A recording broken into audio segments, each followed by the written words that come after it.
How to set your gallery default app in which photos will be previewed in that default gallery app. And this is for the Redmi Note 11 phone with MIUI 13.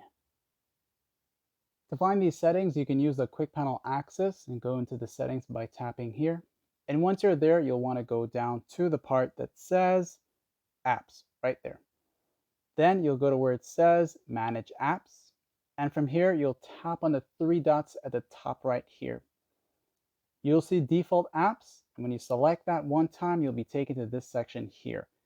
Then you want to go to where it says Gallery.